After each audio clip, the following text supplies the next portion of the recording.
So to start the show off, I want to show you the Autopulse Reincarnation official reveal trailer. And just fun fact, this game was supposed to be released in 2024, but it got canceled. Unfortunately, you won't be able to play this game for those of you that wanted to play it, but we're going to take a look at the trailer because the trailer has a lot of hidden messages contained within.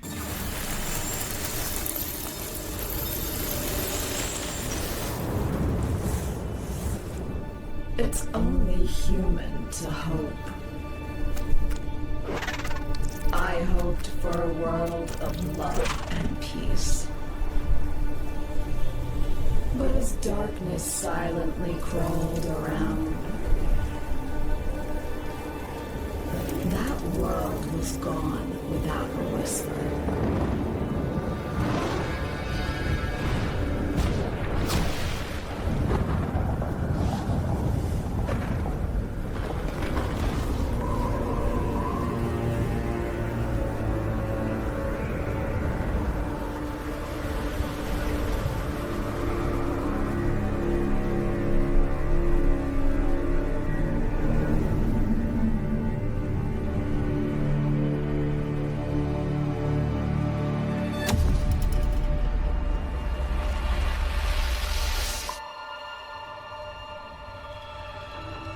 Hope is a lie, a trap.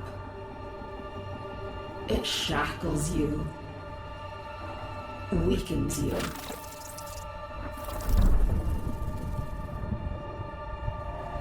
A tightening grip that never unfolds.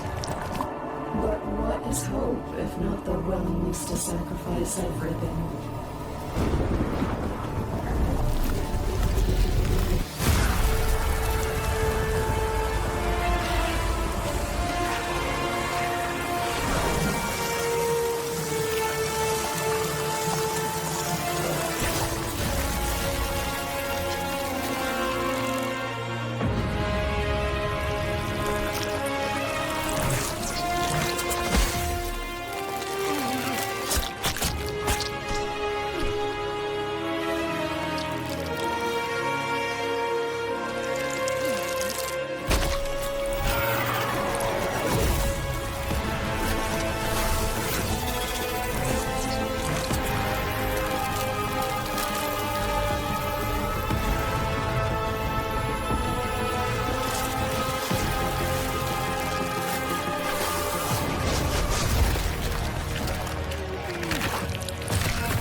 Your past is a prison. Your memories betray you.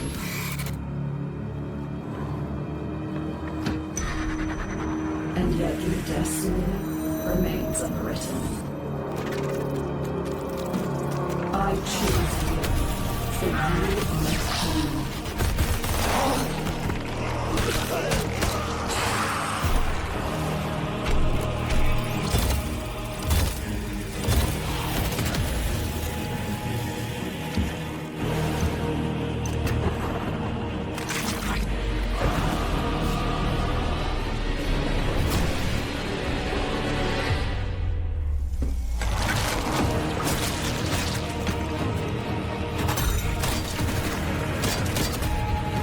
Rise, be my wrath, my revenge.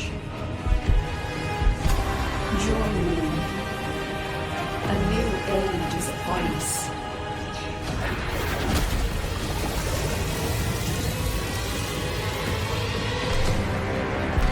Abandon all mercy. You sacrificed enough. Accept my gift. Feel its power.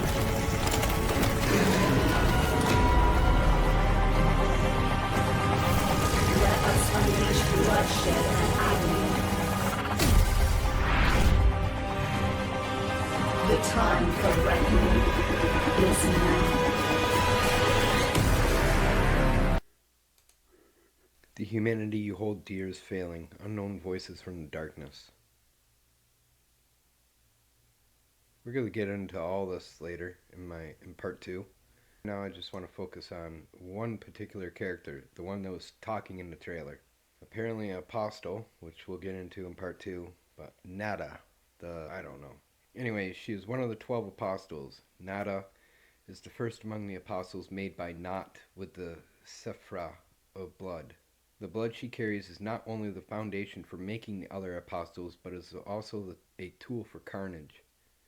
She can harden blood into powerful crystal shapes, stabbing through the hearts of her foes and creating a bloodbath like a fury hell. We'll get into all that in part 2. When I was watching her and listening to her talk, I was like, man, she sounds a lot like Lilith, who has taken the spotlight in Diablo 4. Demon Queen Lilith, horned meat nun? Meat nun? What the? Demon Queen Lilith may be the main antagonist of Diablo 4, but it's not to say that she's also the most interesting character in the entire game.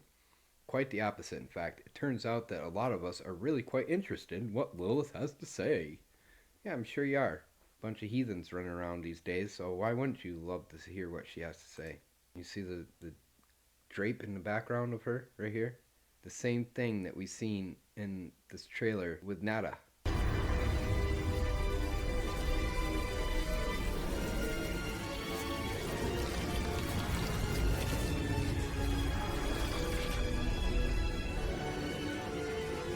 Hail, daughter of hatred,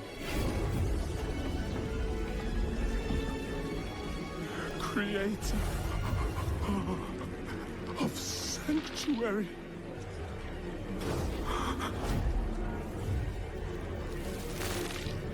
Hail,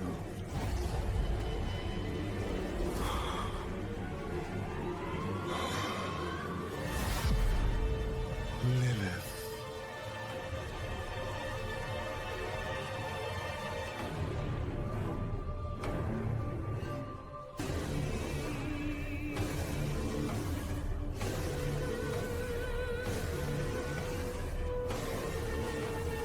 Blessed Mother, save us.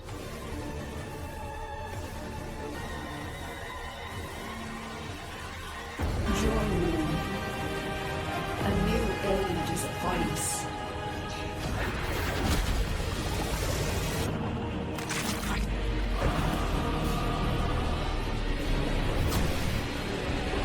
Well, I guess that's the best shot that we're going to get of that. You see the symbolism? Why would they copy each other other than openly admitting the worship of this character, Lilith? Lilith is a figure in Jewish folklore that appears in Midrashic texts. This is not directly mentioned in the Bible. The Bible does mention Lilith once in Isaiah 34:14, where she's described as a dweller in waste places. I'm going to cover this in a moment. Adam's first wife. In this popular version, Lilith was created from dust alongside Adam and lived in the Garden of Eden.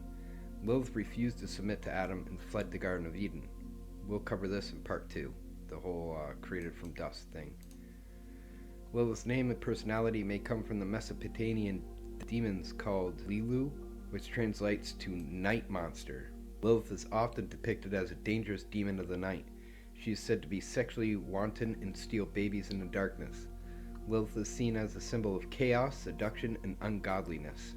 Truth hidden in fiction refers to the idea that even though a story is made up, it can still convey profound truths about human nature, society, or life experiences by using fictional characters and scenarios to explore complex themes and emotions, essentially telling the truth through a lie. Fiction refers to plot, settings, and characters created from the imagination. We read or watch this material for fun. A book about a cat that talks, a cartoon on TV. So if they put the truth in fiction, how likely are you to believe it? If the truth is hiding in your video games, in your comic books, in your science fiction novels, in your fantasy movies, if the truth is hiding right in plain sight, but it's put into fiction so it's made to be unbelievable, how likely are you to believe it? Whereas nonfiction refers to factual stories that are based on real people and true events. We watch this material for information, a documentary on TV. They will make documentaries and they will write books that are nonfiction and tell you that these are truths. So these things that you read, nonfiction, you can believe that stuff. But if it's in fiction, that's from the imagination. Lilith is a fictional character, and remember what I told you about fiction?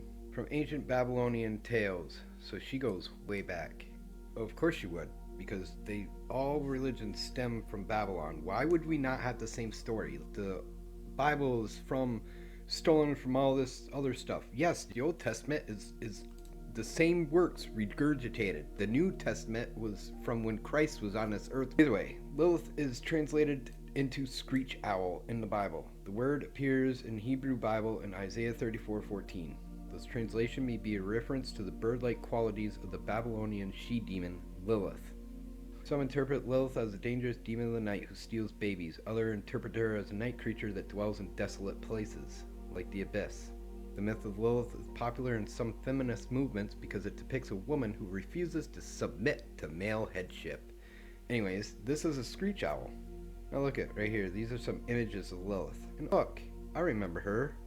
She's the Babylonian Ishtar. They are saying that Lilith is translated as screech owl, and she might have bird-like qualities as the Babylonian she-demon Lilith. Yet her name is Ishtar. If you look up Ishtar goddess, oh look, there she is. But the Hebrews claim her to be Lilith, Adam's first wife who refused to submit. Do you see her feet?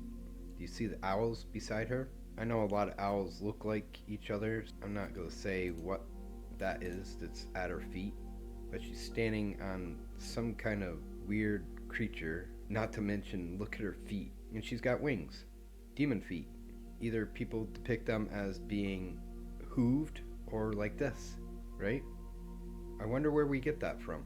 I wonder where we get this imagery from. Wouldn't be because it's in our subliminal consciousness, right? To be like this. You see it? See the tail? See the feet? 3 toes? Devil foot shots. This comes from The Devil Went Down the Inkwell. I'm not really sure what that is. Must be a new cartoon or something to target children. But the symbolism is right there for us all to see. I don't know what the Cuphead thing is. Cuphead, Inkwell, Isle. But either way, here's the devil that they depict in this TV show. I have no idea what this is, honestly. No idea. All I know is that it's probably targeting children. Again, it pretty much takes after dinosaurs or these weird birds. We see dragon feet having the 3 toes, which I'm going to cover the dragon much later. I found this Moa feet. This is apparently a mummified remains that we have of one. That is creepy as all hell. So I want to focus on how it says that Lilith was mentioned as a dweller in the waste places. So I asked, is the bottomless pit a waste place? And it says yes, in a figurative sense. The bottomless pit is often described as a place something is seemingly wasted because it appears to have no limit as to how much can be put in it. So yes, it can be considered a waste place. In the Bible, the bottomless pit is mentioned as in the book of Revelation as a place where demons are confined, reinforcing the idea that this place where evil is trapped and cannot escape. Back to Lilith. Lilith is a figure in Jewish lore that has been depicted in many ways, including as Adam's first wife, a demon, and the queen of demons. She has also been associated with Queen of the Jezebels, or Queen Jezebel. What is a Jezebel? Jezebel spirit is a term used by some Christians to describe a person or entity that is misleading others into sin. It is often used to describe a pagan or apostate who pretends to be a servant of God. In the Bible, Jezebel was a woman who led God's saints into sexual immorality and idolatry. In the book of Revelation, John calls a religious teacher in Jezebel and says that she led Christ's servants into sin. Jezebel was a Phoenician royal whose identity and name have come to signify a power-hungry, violent, and whorish woman, a follower of Baal. She promises to kill the prophet Elijah, who flees when hearing her plan. She also manipulates many powerful men around her in a story about land ownership, leading to the death of several men. Jezebel is ultimately murdered by palace officials, and she is referenced consistently in the biblical text as the epitome of evil, non-believing females. resentment of her can at least be partially attributed to the general scriptural dislike of powerful women. Yes, it's because we don't like powerful women. No, it's more like we don't like power-hungry, violent, and whorish women. Lilith in biblical Hebrew. 'Tis Lilith, who? Adam's first wife she is. Beware the lure of her lovely tresses. What is tresses? A long lock of woman's hair. Beware the lure within her lovely hair, the splendid sole adornment of her hair, when she succeeds therewith a youth to snare. Not soon again she frees him from her jesses. Jesses are thin straps used to tether birds in falconry and bird training. Interesting. And Lilith is what? A screech owl. That was written by Johann Wolfgang von Goethe. Von Goethe was one of the early major writers to popularize Lilith. She's been very popular. She's portrayed in books, movies, television shows, video games, Japanese animes, comics, and music. The modern feminist movement found inspiration in the vision of Lilith as a powerful female in Jewish folklore, visualizing her as a woman worthy of emulating. Really? Somebody that kills children and tries to manipulate men into sexual immorality. That is a woman worthy of emulating. In 1972, Israeli-American journalist and writer Lily Rivlin published an article on Lilith for the feminist magazine Miss, with the aim of redeeming her for contemporary women. How nice. In the 70s. I have a whole theory on what was taking place in the 60s and 70s and why all of a sudden all this satanic bullcrap started coming out. But not today.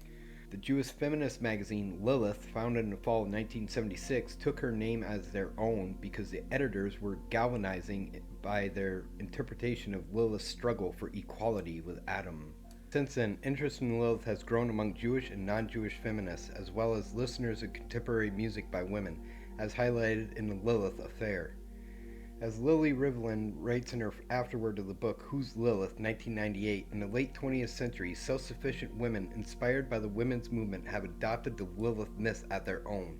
They have transformed her into a female symbol of autonomy, sexual choice, and control of one's own destiny. If you're looking for Lilith, seems to be everywhere in popular culture, and perhaps you would assume she is leading role in the Bible, yet Lilith is in fact rarely mentioned in classical Jewish texts, because they've taken her out. Because they want you to worship her. Anyways, here's Lilith. Yeah. She's someone worthy of emulating, you know? She's so beautiful. So beautiful. Yeah, reptilian is right. Yep. Emulate this, ladies. Emulate her. Keep emulating her. According to the New Testament, Jesus cast out 7 demons for Mary Magdalene before she became his disciple. Lilith is a demon goddess in Mesopotamian mythology. Yup. She's a demon goddess. Lilith is characterized as a seducer or slayer of children. Yeah, that's worthy of emulating, right? Lilith is depicted as Adam's first wife who became a succubus after mating with the archangel Samael. Lilith is a figure in folklore and mythology who is depicted as queen of the succubi. She is said to have been Adam's first wife but left him after mating with the archangel Samael. What is a succubi? Succubi is a demon assuming female form or having sexual intercourse with men in their sleep. Oh, and don't worry, there's a male version of this too. The incubus is an evil spirit that lies with a person in their sleep, one that has sexual intercourse with women while they are sleeping. There's all sorts of literature on this. Here's a picture. See a demon laying with a woman? Why is it that all these transgender females want to have beards and want to portray themselves as men to lay with a woman? I just don't get that. Why do you want to be opposite of what you were born as? I don't get it. Why men want to be women and why women want to be men. To me, it's all a satanic agenda, if you ask me. As for incubi, are often portrayed as highly attractive men to seduce women, although they sometimes assume a more monstrous form to instill fear. They possess supernatural powers including shape-shifting, dream manipulation, and inducing paralyzing fear or overwhelming desire. In many cultures, the incubus was not merely a figure of sexual predation, but also one of spiritual corruption and psychological torment. These demons were thought to have the ability to induce horrifying nightmares, not dreams, drain vitality, and even impregnate women, with offspring from such unions believed to be unnatural or cursed beings. The primary aim of the incubus is to impregnate women, leading to the birth of unnatural offspring or draining the life force of its victims. depending on the legend. Yeah, impregnate you, leading to the birth of unnatural offspring, demon children, who will grow up and promote the agenda even more. In Hebrew myth, Lilith is the wife of Satan. She is also known as the mother of demons. Anyways, look at what Amazon has for us. For $30, you can buy yourself a little statue of this to symbolize your worship of them. Satan and his wife, Lilith, that you all want to emulate, feminists. Anyways, they say that she married Samuel in the Jewish text. Well, who is Samuel? Samuel is an archangel in the Talmudic, a figure who is the accuser or adversary, Satan in the book of Job, the seducer and destroying angel. Funny how Lilith is a seducer and she marries Samuel, a seducing and destroying angel. Although many of his functions resemble the Christian notion of Satan, he is not necessarily evil, since his functions are also regarded as resulting in good, such as destroying sinners. They also have this in Diablo 4. Samuel is sometimes identified as a fallen angel. And who are the fallen angels? Fallen angels are angels who were expelled from heaven. I highly suggest, if you get a chance, read the Book of Enoch. I will show you the one that I suggest you read. It's the one by R.H. Charles. The Book of Enoch is a collection of 3 key lost books of the Bible. No, actually, they're not lost. They were omitted. They were taken out because they contained too much knowledge that they felt wasn't necessary for us to learn. It's the story of the fallen angels. Enoch was taken up by God, and Enoch, while he was walking with God, would go back and forth between being in heaven with God and walking the earth with the fallen angels. And he was a messenger. He was essentially like their attorney. The angels would talk to Enoch and explain their situation to Enoch. Enoch would go back to God and say, hey, this is what they feel, because God had excommunicated with them because of what they were doing. They were lusting after and fornicating with mortal women. They created the Nephilim, a giant race, which we're going to get into, because Astral Pulse is all about all the stuff. The man that's in Astral Pulse is gigantic. He's much taller than all the other men. Imagine a 9-foot tall man that's solid muscle. I'm almost 6 foot. I'm 5'11", and I weigh 240 pounds on my max. If I max out my weight, I'm 240 pounds at almost 6 foot. So imagine somebody 3 feet taller than me. They're going to be 9 foot, and they're going to weigh a third more than me, so they're going to be 360 to 400 pounds. Imagine fighting that. Can you imagine fighting Andre the Giant at 6 foot when he's 9 foot and outweighs you by another 200 pounds? That's what they mean by giants. Nephilim were taller than us, but the Book of Enoch by R.H. Charles, you can read it right here for free. All you have to do is go right here to Google, type in Book of Enoch R.H. Charles PDF, and you can read it for free. So you don't have to pay this $23.31. You can read it for free. I highly suggest it. If you want to understand what was going on, let's see who Enoch was. Enoch was a biblical figure and patriarch prior to Noah's flood. He was of the antediluvian period, which means pre-flood, in the Hebrew Bible. Some Muslims identify Enoch and consider him a prophet due to the Quran's recognition of as a prophet. Well, Enoch was a prophet. He was coming back down and telling the fallen angels, hey, God says if you keep mating with women, if you keep creating these abominations, God is going to do something to erase you from the earth. All right, here. This is Genesis 5:21 through 29. This is New King James Version. It says, Enoch lived 65 years and begot Methuselah, which means bird. So he was the father of Methuselah. After Methuselah, Enoch walked with God 300 years and had sons and daughters. So all the days of Enoch were 365 years. You wonder where we got a year from, huh? 365 days, 365 years. Interesting how God works, huh? Enoch walked with God, but he was not, for God took him. Don't ask me. I don't know. Either way, his son lived 187 years and begot Lamech. After Lamech, he had a son, and his name was Noah. saying, "This one will comfort us concerning our work and the toil of our hands, because of the ground which the Lord has cursed." So you see, Enoch is the great-grandfather of Noah. But why would they take Enoch's 3 books of Enoch out of the Bible? But yet they got Noah in there and the flood, but they took out Enoch. Why? Oh, because it has all the fallen angels in there, and it tells you what they were doing, how they were manipulating man, teaching us things that we should not know, like war. And how interesting how when I look up all the other ancient deities, the Greek deities, the Roman deities, the Norse deities, the Mesopotamian deities, the Iranian deities, war seems to be all that they want to be about. Fertility, war, greed, like unreal. Anyways, back to this apostle Nada. I want to mention right here the Sephra of blood. Well, I looked up, what does Sephra mean? And it just says that it's a girl's name in Greek, Hebrew, and Latin origin. In Greek mythology, the ancient god Zephyrus was a symbol of spring's return and good fortune. Anyways, I clicked this because it says the tree of Sephiroth, which is the Kabbalah tree. Underneath this tree of Sephiroth, they have this other image right here, which I found very interesting. Feathers, as if wings of angels, right? And they're the roots leading up to the Godhead. But it's all distorted. So it's almost as if the fallen angels that created their own race, which is what the book of Enoch was all about, was how the angels were creating their own race. God had created man, the angels were creating the Nephilim. They were creating a whole nother race. And they're imitating God. They believe that through their creation, they will create their own Christ that will take over the throne.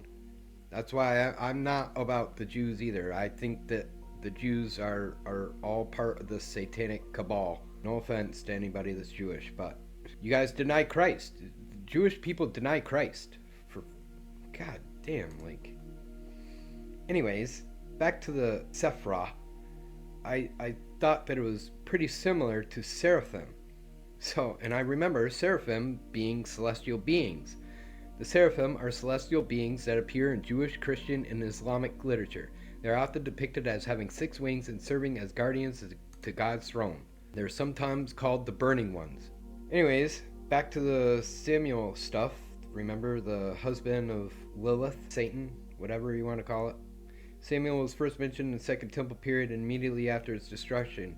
He is first mentioned in the Book of Enoch, which is part of the Jewish, whatever, along with other rebellious angels. In Enoch 1, he is of the Watchers, who descended to the earth to co-populate with human women, although he was not their leader, this being Semyazi. Semyazi is a fallen angel.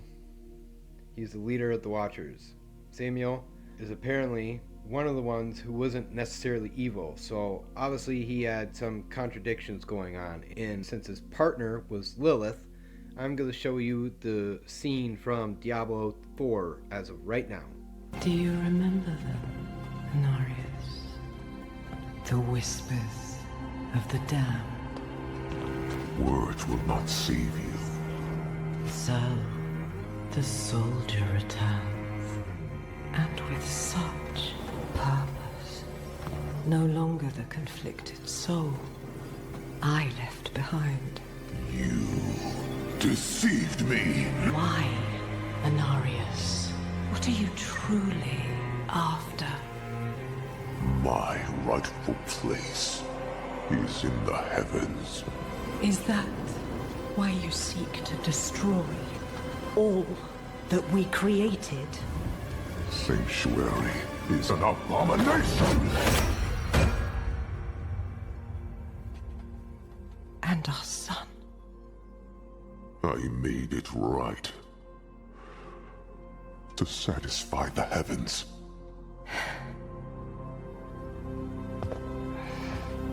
Tell me, did they rejoice?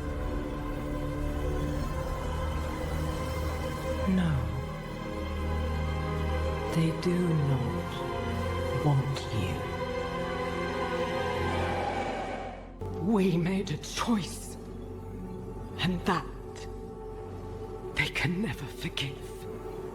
No matter what you tell yourself, or who you sacrifice.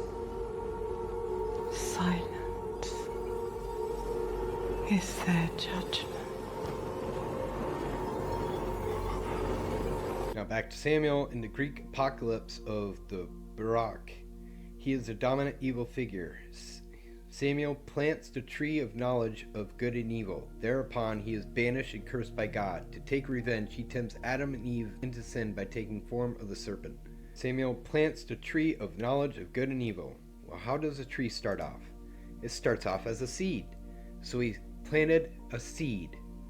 Let's see, since the Greeks were the ones that were talking about Samuel and planting the tree of knowledge of good and evil, the Greek word spermia means seed. It is the origin of the English word sperm. So he planted the seed of knowledge of good and evil. Now that we have a better idea as to the relationship between Samuel and Lilith, I want to go back to the Astropulse video. Hope is a lie, a trap. It shackles you, weakens you.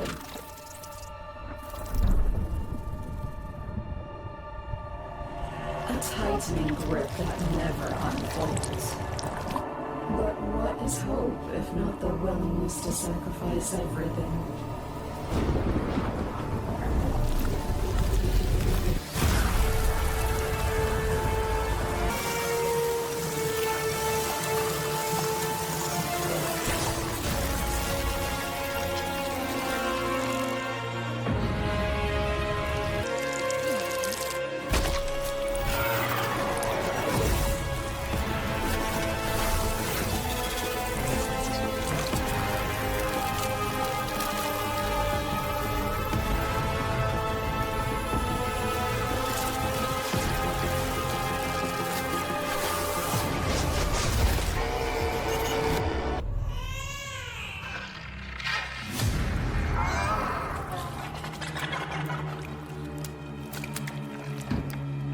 Now that we have seen this once again, remember the man that this thing injected with whatever to change his DNA and turn him into this giant metal machine, which I'm going to get into in my part 2, or if not part 3 of this video here. So stay tuned for that. But you see this thing opening its chest, this black stuff comes out, injects the man that is in the middle in this cage, in this cell. So a single cell, which is your embryo, and he injects it with these black things, which essentially is this is Samuel planting his seeds on a single cell, the uterus. Here's the uterus, here's the ovaries. You can't make this up, dude. Look at fallopian tube, ovaries, fallopian tube, ovaries, even in the same form. Here's the vaginal canal, or the cervical canal. Here's your cervical canal. You cannot make this up, dude. They obviously have an idea as to what they're talking about, though, don't they? It's a single cell that floats from the ovaries down the fallopian tube and ended up here in the uterus, where it gets inseminated with seed. He plants a seed in the soil. Your blood is the soil in which the seed gets planted in the soil, and from a single cell, multiple division comes. It's the infinity symbol, where it's cells dividing. I have a whole nother video coming out on that too. I want to show you this part. This is the scene that we watched before we seen the man in the cell, the single cell. This right here is your vaginal canal. It's even got the ribs. So we traveled in the video, we traveled down this to get to where the man was in the cell. So a man's phallus would come in here, he would spread his seed in here, and it would go into here, where they then try to find soil to be planted in. But only one shall win. And part 2 or 3, what I'm going to get into, is them creating this new race. We even watched them corrupting DNA in this part by nanotech or something. Sperm concentration plays a pivotal role in male fertility, in which In that scene, it depicts what? Bats. And bat wings are what most of the demons that we know of have, or some other mythological creature like a dragon. Just one can fertilize an egg, but you have 20 million coming out and only one gets to fertilize the egg. But either way, I just thought this was really, really interesting, as well as a little bit creepy. The whole biology of a sperm cell, spermy, whatever you want to call it here. And I find it really fascinating how they painted it green, and it looks like a snake. Does this not look like a snake? And what did we learn about Samael? He was one of the Watchers who descended to earth to co-populate with a human woman, but God banished Samael. And Samael, in order to take revenge, he tempts Adam and Eve into sin by taking the form of the serpent. Samael plants a tree of knowledge of good and evil. We just learned that a seed in Greek is sperm. Now we're seeing the sperm being green in the form of a snake. Interesting, no? And he is one of the Watchers who descended to earth to co-populate with a human woman. Let's find out more about this Archangel Samael. He was the archangel in Jewish, Christian, and demonological traditions. He is often depicted as the fallen angel, the angel of death, and the king of demons. Samael is the adversary, or accuser, similar to Satan in the book of Job. He's a seducer. Samael is said to have tempted Eve and made her pregnant. Wow, interesting. Samael also seduced Lilith and took Lilith, who was Adam's first wife. He was the husband of Lilith, the first demon. I thought he was a demon, king of demons. Oh, he's an archangel, so he's not a demon, so he made Lilith his first demon. My rightful place is in the heavens. No. They do not want you. He is also the father of Alexandria Sunday. I have never heard of this until now, so I had to look this up. Alexandria Sunday. I have seen it all and done it all. I have met people, I've lost people, I've loved people. All this never-ending pressure, the world's dismay, and yet somehow I am still sane. You want to know? Don't you? How I keep going? It's because I'm a survivor, a warrior, blended by two people I call Mom and Dad. I am thankful for them bringing me into this world. You see how they twist it? They want to portray her as this lovely person. Alexandria is the daughter of the Archangel Samael and the first demon Lilith. She is a Nephilim. Told you, Nephilim. That's what's in the book of Enoch. An angel-demon hybrid. Astral pulse is an enigmatic cosmic force that came to Earth with meteorite. What do meteors look like when they're falling? Meteors look a lot more like lightning than noise. Bright flares of light produced as bullets strike up in the atmosphere can resemble continuous current lightning flashes in which a charged channel lights up for a tens to hundreds of milliseconds. Luke chapter 10 verse 18. And he said to them, I saw Satan fall like lightning from heaven. I watched Satan fall from heaven like a flash of lightning. I was watching Satan fall from heaven like lightning. I saw Satan as he fell like a bolt of lightning from the sky. Okay? Meteors fall more like lightning. Came down with a meteorite. So Satan fell like a lightning, like a meteorite, leaving behind traces that over eons triggered a global cataclysm, changing the path of evolution. The fallen angels, leaving behind traces that over eons triggered a global cataclysm. One of the impacts is an alien race born in the frozen depths of Antarctica, fusing with astral pulse traces. Loki was born of the frost giants, much like the fallen angels gave birth to the Nephilim, the giants. This game, Astral Pulse, is saying that a meteorite came to Earth and gave birth to an alien race born in the frozen depths of Antarctica, fused with the Astral Pulse traces. Like how that Neda had the blood of the seraphim with her, the blood of the angels. Samael was a fallen angel who mated with her. Her offspring would then be half demon, half angel. So they all had traces of this angelic race. That is why the ruling class of this world consider themselves blue bloods. They believe that they have angelic blood coursing through their veins. But in reality, they were born from demons. they're a demon angel half-breed. Either way, they're not angelic at all. They created an undying army with a new tree of life, kind of like how Samuel planted the tree of knowledge of good and evil inside of Lilith, and thus created the Nephilim, an undying army that God had to destroy with a flood because they were devouring humans. And their aim was to destroy the human world and restart civilization. In Norse mythology, the frost giants are a race of giants known as the Jonar. They are described as having stone-hard heads and ice feet. They descended from Yarmar, the first frost giant and primordial being. Yarmar was created from meeting of fire and ice in the void of the beginning of time. And that's what they're trying to say in this game, is that they fell into Antarctica, fusing with the astral pulse traces. They created an undying army. These are all the spirits, these are all the deities that are still hunting us today. Spiritually, hunting us.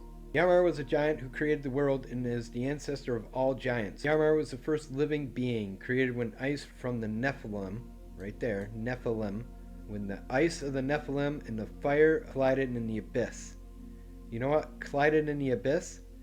Samuel, the fallen angel, conceived a child within a human. Their seeds collided in the abyss, the uterus. That is the abyss. When the seed of man collides with the egg of a female in the abyss. And they want to destroy the human race and restart all civilization with mankind underneath their feet.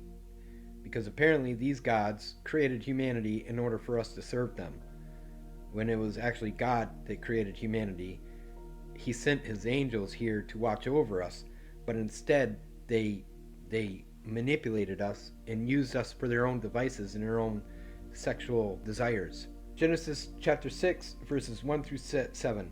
Now it came to pass when men began to multiply on the face of the earth and daughters were born into them, that the sons of God saw that the daughters of men, that they were beautiful, and they took wives for themselves for whom they chose.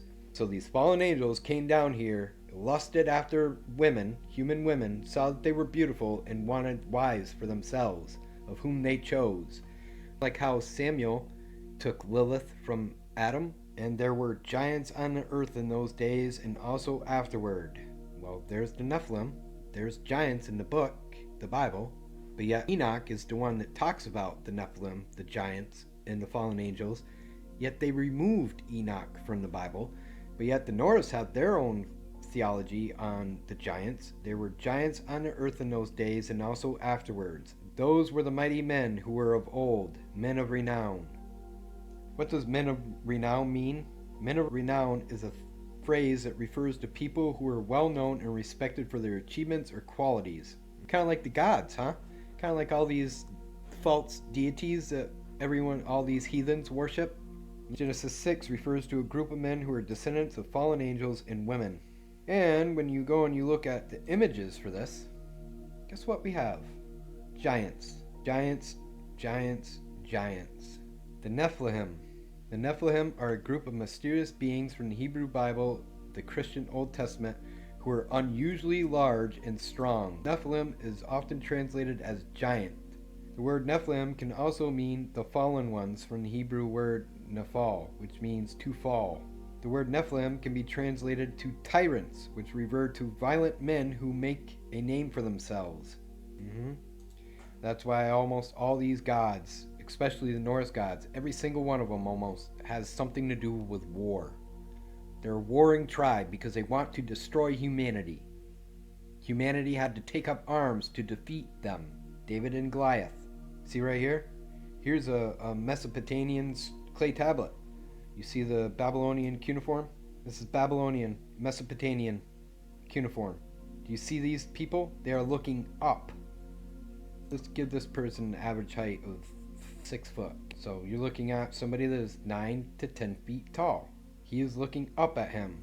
Anyways, right here is that she is one of the prophesied 7 saviors of humanity. I never heard of that before, so I was like, what are the 7 saviors of humanity? The concept of 7 saviors often refers to a group of powerful, benevolent figures from various mythologies or religious traditions who are believed to have saved humanity from the great peril. Really? So you mean like in the Norse mythology where it's Odin, Thor, Tyr, and a whole bunch of other gods that live in Asgard that save humanity from its demise? Yeah. More like it's the seven lords of hell. The seven princes of hell. They don't save us from anything. They're the ones that cause all of our great peril. They are the destructive forces or negative aspects of human nature that can lead to widespread suffering and chaos. So, she is one of the prophesied seven saviors of humanity, huh? Here in Revelation 12 through 13, and another sign appeared in heaven. Behold, a great fiery red dragon having 7 heads and 10 horns and 7 diadems in his head. His tail drew a third of the stars from heaven. A third of the angels fell when Lucifer fell. And it says that in the book of Enoch. He drew a third of the angels with him and rebelled against God. And God threw them to the earth. The dragon stood before the woman who was ready to give birth and devour her child as soon as it was born. She bore a male child who was to rule all nations with a rod of iron. The shepherd, Christ.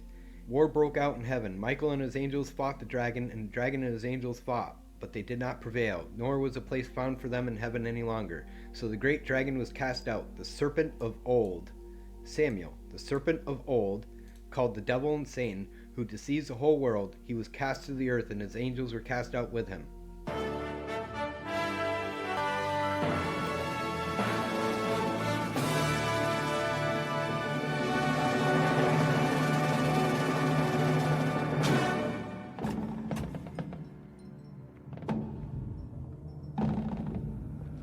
Alert, alert, alert.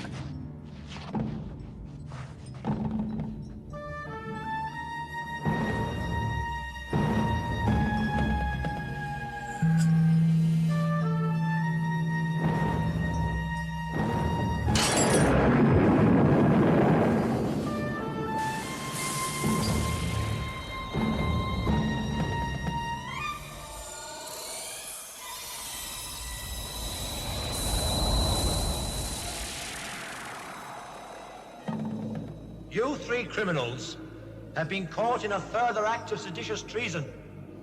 General Zod, your only feeling was contempt for our society. Your only desire was to command. Ursa, the only feeling you showed was for your vicious general. Your only wish to rule at his side. Non, you are as without thought as you are without voice. This council has no hesitation in proclaiming you all guilty. Guilty. Guilty. Guilty.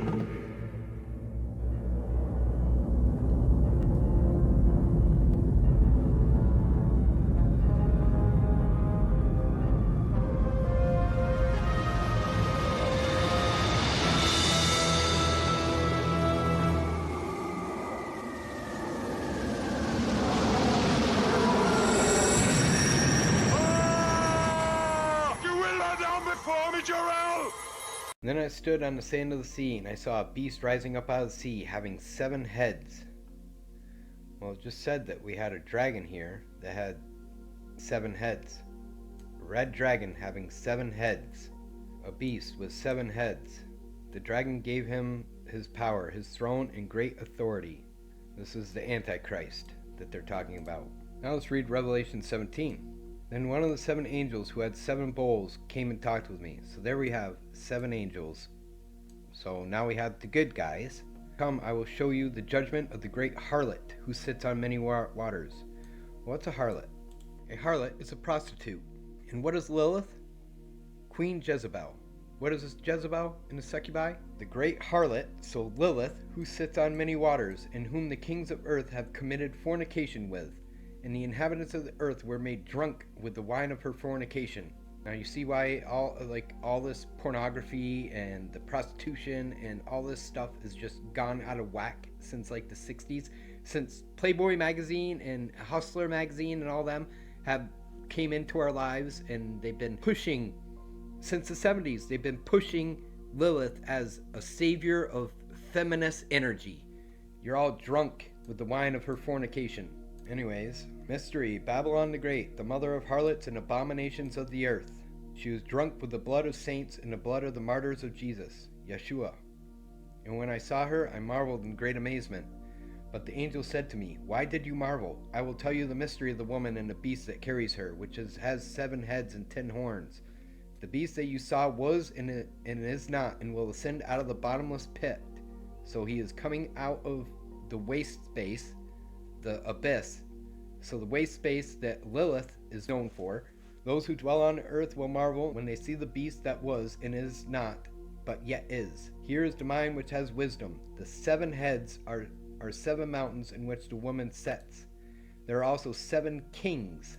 5 have fallen, 1 is, and the other has not yet to come. And when he comes, he will continue for a short time. Well, isn't that interesting that there's 7 princes of hell? The one that they don't mention here is the one that the Bible mentions, which is Baal. Baal is a demon in Christian demonology and is also the name of the Canaanite Phoenician god. In the Bible, Baal is often described as a false god or idol.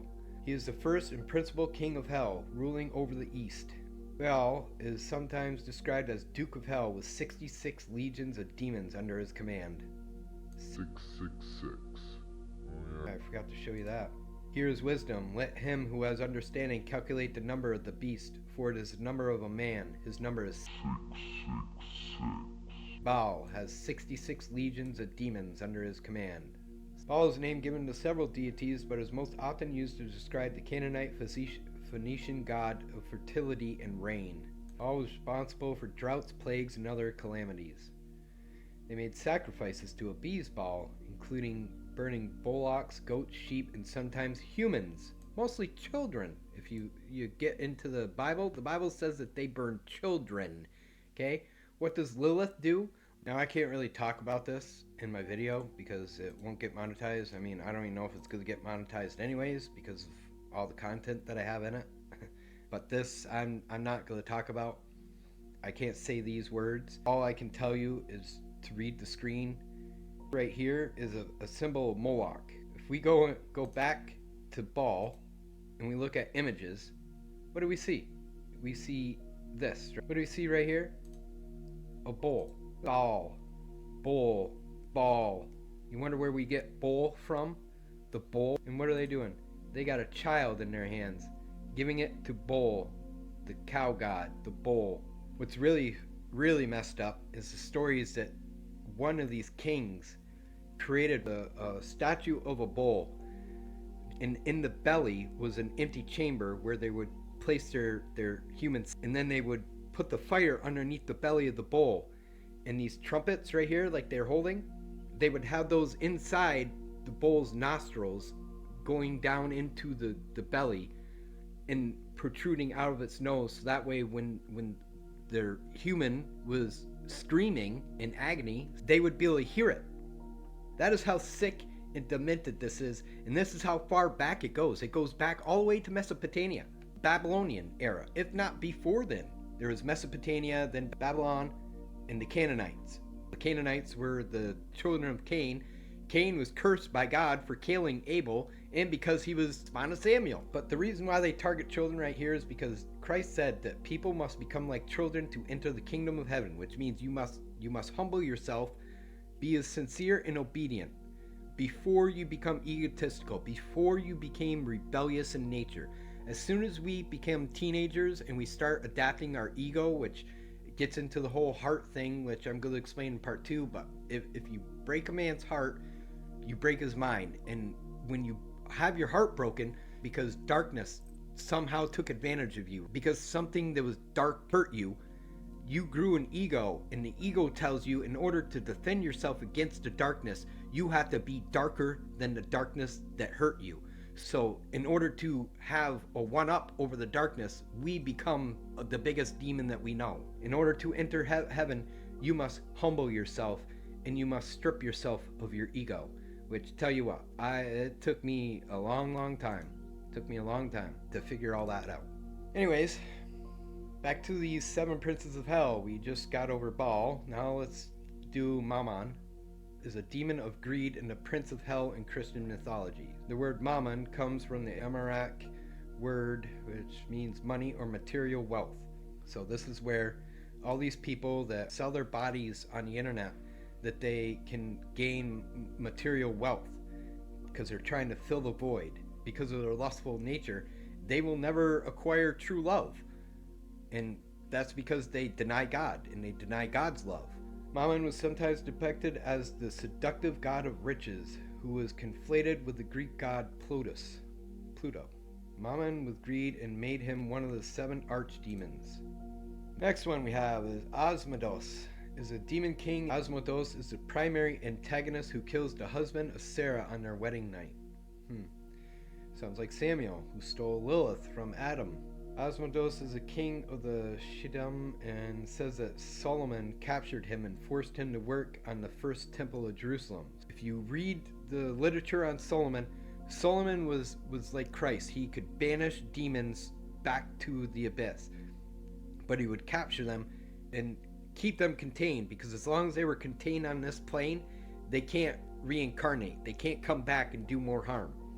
Samuel, Satan, sent Lilith, his queen, to seduce Solomon, and Solomon even called it out too. I was reading one of the texts, and Solomon, he's like, I'm pretty sure I'm being seduced by a demon, but he fell for her lustful ways, even though he already had wives. He had multiple wives, and he wanted one more.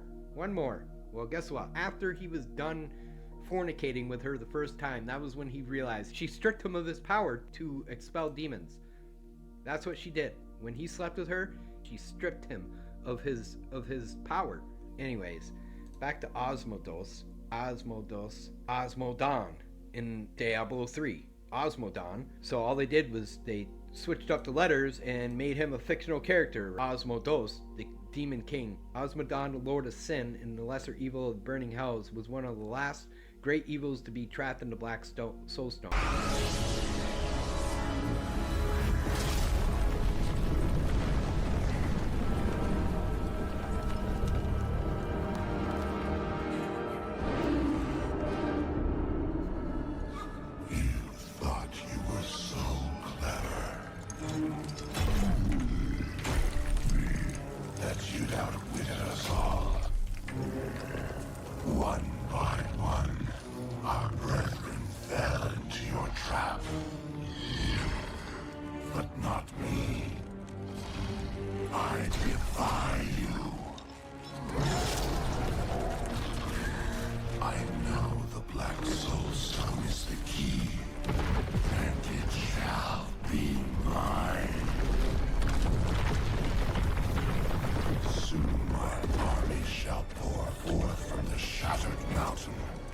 Ravaging this world and all hope of resistance.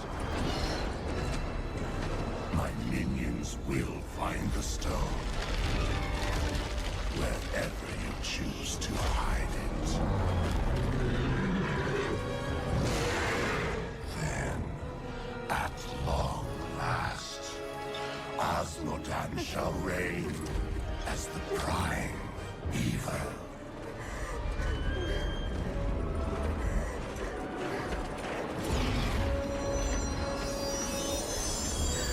As with all the evils, Osmodon originated from one of the 7 heads of the great dragon Tiamat. He lorded over the realm of sin for much of his existence. He desired to be the sole ruler of hell. Anyways, on to the next one. Beelzebub is the name for the devil or Satan in Judeo-Christianity and Islamic religions. It can also refer to a fallen angel in Paradise Lost. He's the chief spirit of evil, the adversary of God, the tempter of mankind, the master of hell, one of the 7 deadly demons or 7 princes of hell. He is the Lord of Flyers or the Lord of Flies, the Lord of Lies.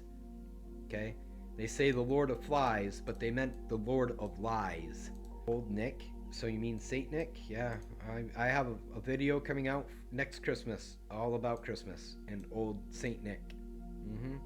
The Lord of Lies. Yep, you guys aren't gonna like me after that one. I guarantee it. But anyways, Revelation 9:11, and they had a king over them, which is the angel of the bottomless pit, whose name in Hebrew tongue is Abaddon, but in the Greek tongue his name is Apollyon. Interesting, I said to myself, the king that resides over the 7 angels. This is the king that these guys all serve. Apollyon is a Greek word that appears in the Bible and refers to the angel of the abyss and the place of destruction. The word is known as Abaddon in Hebrew. It means to destroy, utterly kill, which is what he wants to do to humanity and in God's kingdom. Now let's look up Abaddon. Apollo's Greek word for Abaddon, the spiritual being or place named as the destroyer, the place of destruction, the exterminator. He will bring about the apocalypse. Now I want to refer to Lucifer. Lucifer is also known as Satan, the light bringer and the morning star. Lucifer is a mythological figure who is often used as another name for the devil in Christianity. He is also known as Satan, the light bringer and the morning star.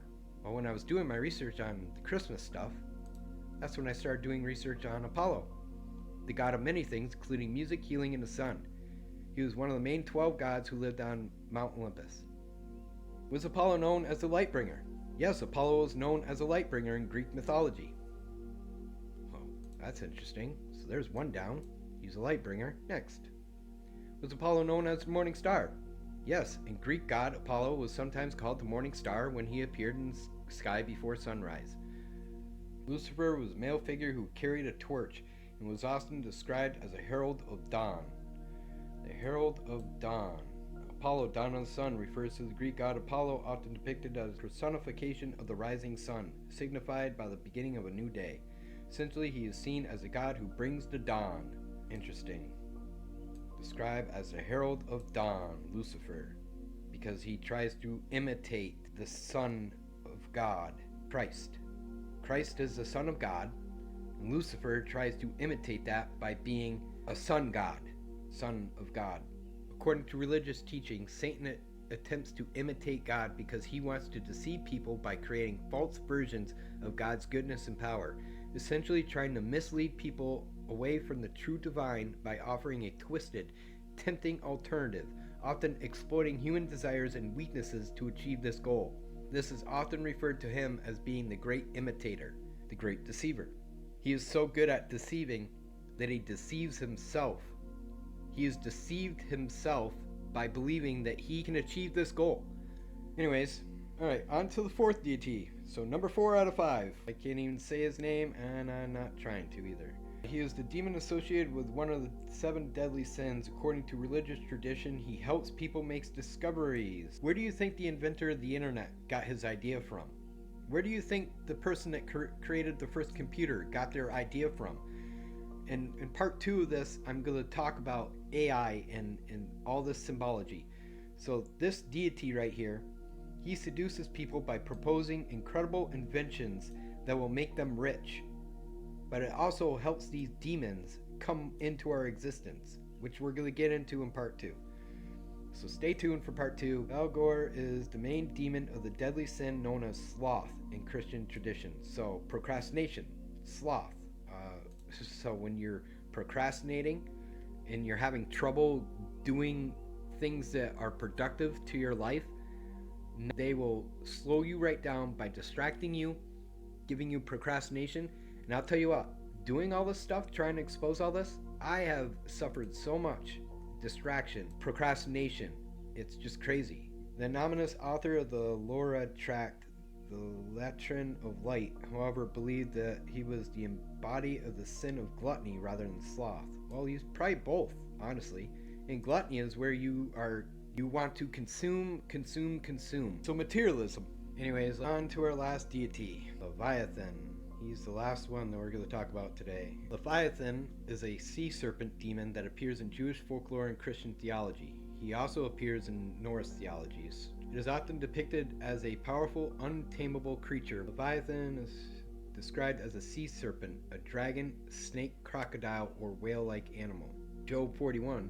Leviathan is a sea monster that symbolizes God's power of creation. Job 41 says right here, God's power in Leviathan. We're not going to read this whole thing. You can go ahead and read it on your own if you really want to. I just want to point out the most important parts for what I'm about to show you. His rose scales are his pride. They are shut up so tightly with a seal that one is so near another that no air can come between them. That's not really important, but what has scales? Snakes. His sneezings flash forth light.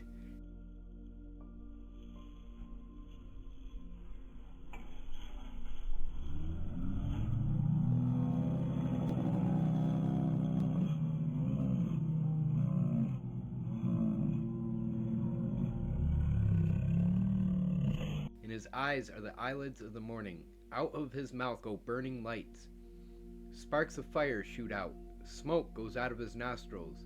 From a boiling pot and burning rushes. His breath kindles coals, and a flame goes out of his mouth.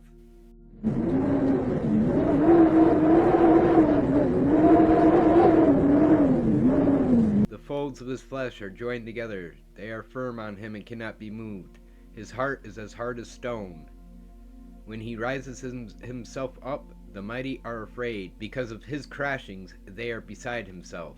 Right here is a boa constrictor head. Do you see anything here that resembles that?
In relation to the Leviathan thing, I want to read to you again Revelation 17, the meaning of the woman and the beast.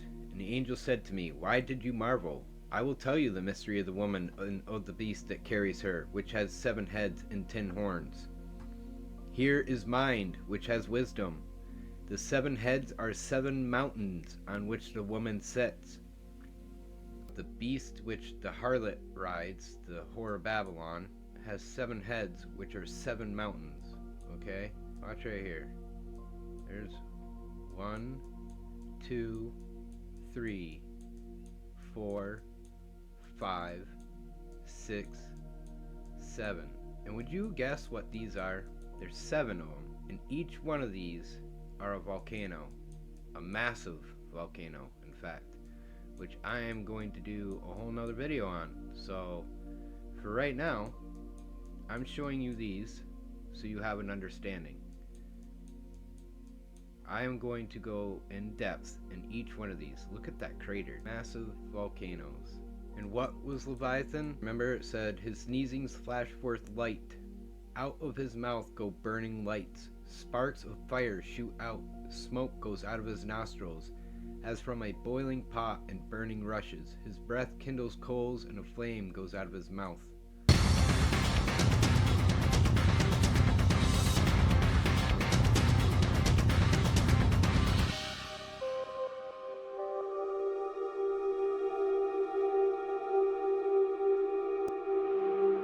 A volcanic eruption is one of nature's most breathtaking displays.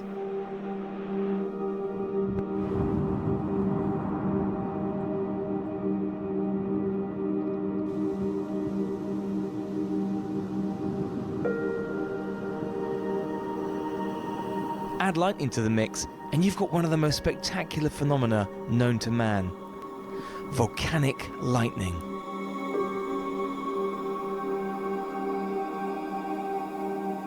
The science behind volcanic lightning has been hotly debated for years, and it's still not fully understood. So what do we know? It isn't lightning striking a volcano. The cause of these bolts is fire and ice. First, let's tackle ice. Powerful eruptions send a plume of ash high into the atmosphere, where temperatures of -4 degrees Fahrenheit freeze particles within the plume. The frozen particles collide with one another, creating an electric charge. The positive and negative charges separate from one another. Eventually, the distance between them becomes too great. The result is a spectacular discharge of lightning high up in the plume.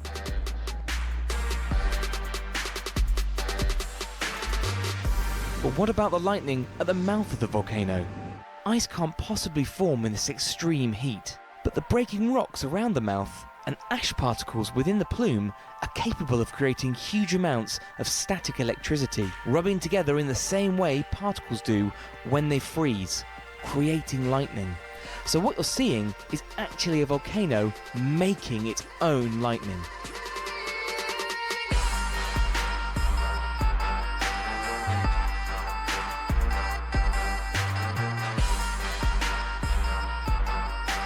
Here is the mind which has wisdom. The 7 heads are 7 mountains, the beast on which she rides. This is the prelude before the Antichrist appears.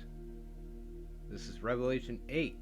So this is before the Antichrist, before the world is thrown into massive chaos and the Antichrist comes and deceives the world, because after all this stuff happens, many people are going to be doubtful of God. They're going to say, if God loves us, why did he curse us? Why did he do all this? Because you don't understand that 99% of this world is living in sin.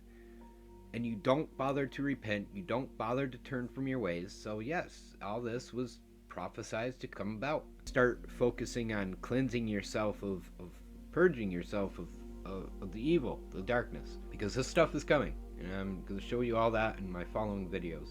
So I'm just saying, all these things must come to pass before the end. Like these earthquakes that are going on, and the fact that we have famines, these are the beginning of sorrows. And then they will deliver you up to tribulation. It's called the multitude of the tribulation. And they still have to go through the 7 seals. So they still will see the beast rise. Okay? Their job as the chosen ones are to carry the word of God through this. It will be right before the Antichrist takes over. So before the Antichrist, which will be the ruler, the New World Order ruler, the guy that's like, hey, you know, we just got rocked by all this craziness. Let's come together under one banner, under one flag. And they're going to roll out all sorts of technology that we haven't seen before, because they've been keeping it for themselves. All these rich elitists who all serve Lucifer. They all serve the Antichrist. I thought this was really interesting. Trying to understand the degrees of Freemasonry can be like navigating a secret world. Yep. But what I really want you to pay attention to is this one right here. The Order of the Eastern Stars. The OES was founded in 1868 as a woman's auxiliary for the lodge. It is open to all female relatives of Masons and functions under the authority of the lodge. A master Mason called the worthy patron must be present at all star meetings. There is also another Mason, an associate patron, usually present. Otherwise, all the offices are held by women. Okay? By women. Now we're going to look at the star real quick. And just to prove that this is part of the Freemasonry, here it is right there. Order of the Eastern Stars, part of a series on Freemasonry. And see the star. What do we have there? 5 different symbols.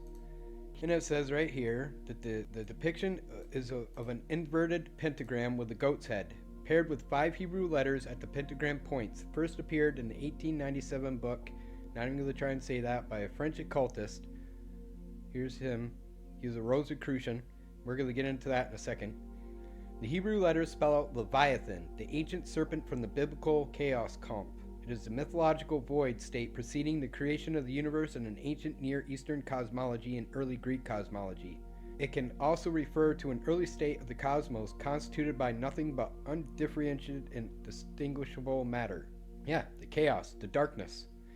So Leviathan represents the darkness, further augmented by the text Samael and Lilith.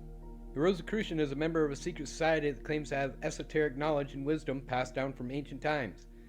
Rosicrucian and Freemasonry are both esoteric orders that have influenced each other. Rosicrucianism is an esoteric order that emphasizes the idea of hidden knowledge and an ancient esoteric knowledge. Freemason is a fraternal organization that originated from the practices of stonemasons. Why no Christian women should join the Order of the Eastern Star. Christians didn't join Masonry, period. It's all satanic. I'm sorry, they don't believe in Christ. They think that Satan is God. And it's right there in their symbols. There's the pentagram. War rooms, because that's what it is. Spiritual war and material war. They love bloodshed. And you guys just keep giving it to them. As long as you keep fighting for them, they will win. Satanists will win every day. So the men, Masons, go to their church to praise Samuel, and the women go to their church to praise Lilith. They're all part of the satanic cabal. They're all the same. It's two sides of the same coin. It's just like Democrats and Republicans. But you see how they doll it up? Like, they make it look so pretty. It's so innocent. It's so pretty, you know. We have a good moral compass. F-A-T-A-L. What's that spell? Fatal. Fatal attraction. This is right off this woman's website. Women in Freemasonry. Freemasonry 101. Things every Mason should know. Masonic events. Women in Freemasonry. Order of the Eastern Star. Other topics. Masonic youth. Yeah. They get their kids right into it too. It's fatal. Fatal. It takes away your eternal life. I'm just saying, these are things that we should be thinking about, you know? What are you doing with your life? Are you promoting goodwill or ill will? Either way, you don't even know what I'm talking about yet because you haven't seen what I've seen, what I'm going to show you. Just in these 7 mountains right here. I will show you that these are very active. They are definitely being watched. They are definitely concerned about, but they are, shh, tell no one. There is a cover-up going on, and that's what I'm trying to explain to you all, that the ones that are in power, they know, but they don't want to tell anybody. Instead, they'd rather go off and find these little special islands for themselves to build all these freaking palaces that they got going on. Oh, look. Giant airport in the middle of nowhere. Look, where's this go? What's this for? Huh, I don't know. Let's go. Let's follow. Let's follow this trail here. Let's see what we come up with here. We're gonna follow you. Follow the yellow brick road. Follow the yellow brick road. You go to nothing, huh? Yeah. Oh, we found one. What do you know? Lucky day. It's always a lucky day. What are you talking about? Let's look at this. I want you to notice one thing too. This is completely walled off, okay? Walled off. Walled off. There's an exit here, apparently. But walled off. Walled. There's only one entrance into this place. Look at the size of this building, bro. What is this? Look at the pool. I don't think this is real because there's no street view. Oh, there is. Oh, wow. Okay. Look at, there's nobody here. Like, that looks amazing. But who's coming here? Can we go anywhere else? Oh, there's only one picture. One picture right here. That's it. I can't go anywhere else. Nowhere to go. Just one dude chilling here taking a picture of this pool in the middle of nowhere, huh? Looks amazing, Stuart. Let's go this way. Oh, nope. Yep, see, nope. There's nowhere here. Nothing. Let's go back here. Let's go. I want to see the pool again. The pool, the kiddie pool. Like, how many people could fit in that goddamn thing? Oh wait, you're not supposed to be in it. Like 4 people could fit in that thing total. Let's see, is there anything here? Oh wow. Nobody. When was this taken? 2019. Has anybody been here yet? Anybody? Anybody at all? We can't go anywhere either because there's no arrows to go anywhere. Oh, I see some people back here. Nobody.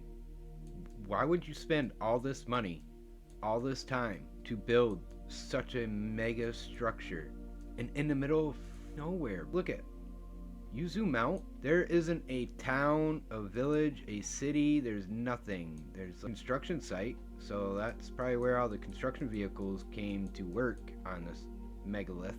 You come to this massive resort and it's a dead-end road. It goes nowhere. There's no city, no towns, no villages. They got this highway, freeway going to what? I don't even know what. Like, who is this built for? You have to travel miles to get to the thing just from the nearest airport, which is here. Here's the airport. Here's the megalith. The airport's on the other side of the megalith. Like, what? Just buckle up, baby, because I got some shows for you. That's all I'm saying. Anyways, I'm done with this video.